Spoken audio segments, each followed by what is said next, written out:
Hello everyone, welcome to Nebo TV. My name is Agbaje Onome. Thank you for tuning in to the channel today. And for those just joining us for the first time, kindly click the subscription button and notification bell to always get updates from Nebo TV. Alright, today we are gonna be talking about something very interesting that has been trending on various social media platforms. Recently, we saw some fallacious claims about Attah Ameh of Igala, Agada Idu, on social media. Attah Ameh was a revered Igala king. Our attention was drawn to the fake history of the Oba of Benin, including the Emir of Kano, relating to the purported history of Attah Ameh. First of all, the fake story states that at a particular meeting held in Kaduna, which consisted of all paramount traditional rulers in Nigeria and which had the Queen of England in attendance. The person that wrote this history did not include a date, but the truth is that Queen Elizabeth visited Nigeria in 1956. So, the writer says that Attah Ameh was asked to remove his cap to greet the Queen of England as others had done, though he refused until they said he should leave the meeting if he would not remove his cap. But Attah was not like the others, or was he? It was a taboo for Attah to remove his cap in the public space. The entire hall was occupied by bees that flew out of the cap of Attah Ameh. The Queen of England, as well as other rulers in the meeting, ran helter-skelter except the friendly Oba of Benin, who was asked by Attah Ameh to go out before he removed his cap. That was a lie. The Oba of Benin did not visit Queen Elizabeth in Kaduna or any state in Nigeria. We want to make this clear to the writer of this fake history of Attah Ameh that when Queen Elizabeth came to Nigeria in 1956, the Oba of Benin asked the Queen to visit him in Benin, of which she did. She came to Benin with her husband accompanied by Chief Obafemi Awolowo in 1956. One of the problems of the school system in Nigeria is lack of proper history classes in the lower level schools in the country. Fake history of Nigeria is now dominating the activities of some Nigerians as a result of poor knowledge of their history. The writer of the history of Attah Ameh also states that the hall where the incident happened became empty as some were stung by the bees and the meeting ended abruptly. Consequently, Attah Ameh Obani was asked to be arrested and handcuffed by the security people, which they did, but the handcuffs fell off his hands. He was later locked up in a room on the instruction of the northern rulers and guarded by the security personnel, but only to find out later by personnel that he had left the room. Yes, when the security were taking him to be locked up, he told his driver, Amanabo of blessed memory, to take the car and be going to Ida, while the security locked him in the room. He then warned Amanabo not to look back until he felt a cool breeze in the car.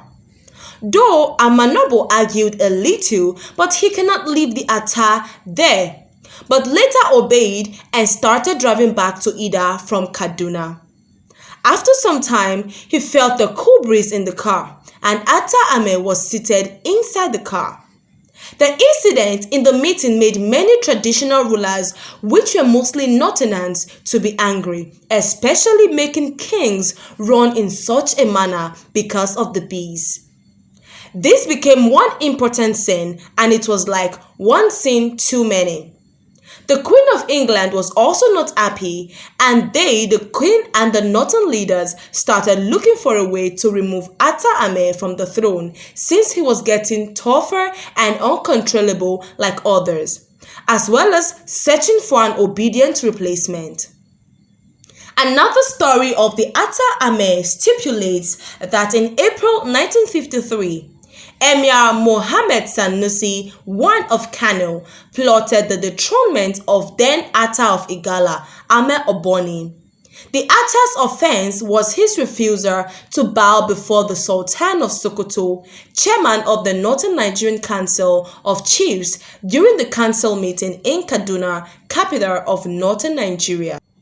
Ameh of Benin was given the option to remove his crown and bow or be removed from office. But the Attah was a god and could not bow to any human being. Attah Ameh knew that by the Igala tradition, the implication of his dethronement was that none of his children would ever be allowed to be crowned Attah after him. So he accepted to remove his crown and bow. But the moment he removed his crown, a swarm of bees rushed out of his head and chased the chiefs out of their chamber. The story goes on and on. It is obvious that the magical powers attributed to the late Attah Ameh are being exaggerated. Some people even said that the Attah Ameh magically constructed a bridge with stones across one river after Aloma in Ofu local government area. Some claimed that Attah Ameh cursed several places like Dekina, Ochaja, etc., and that these places are backwards today because of his curse. In fact, similar stories have it that coconut trees cannot produce coconuts in Dekina due to Attah Ameh's curse. But coconut trees are in Dekina. There are places where it has been said that the mark of Attah Ameh's fingers are visibly seen on rocks. It has also been said that Attah Ameh in those days used to disappear from his palace and appear in far places like Kaduna for meetings. Some said Attah Ameh appeared to a woman who defied the tradition of the land and went to fetch firewood from the burial sites of the Attahs, which is called Ojiana. The woman had defied all warnings not to go there, and when she eventually entered the place, she unknowingly stepped on Ameh of Benin's portion of the graveyard, and suddenly, the great Attah Ameh physically appeared and practically caned the defiant woman, who he finally warned never to come there again. There might be some elements of truth about Attah Ameh in the history narration, but it was overly manipulated and some of the stories in the write-up were purported by the writer. We hope this clears the issue of fake history of Attah Ameh. Thanks for watching Nebo TV today. Don't forget to subscribe to this channel, like our video, share to your loved ones, and we will be very grateful. See you next time. My name remains Agbaje Onome. God bless you and God bless Nigeria.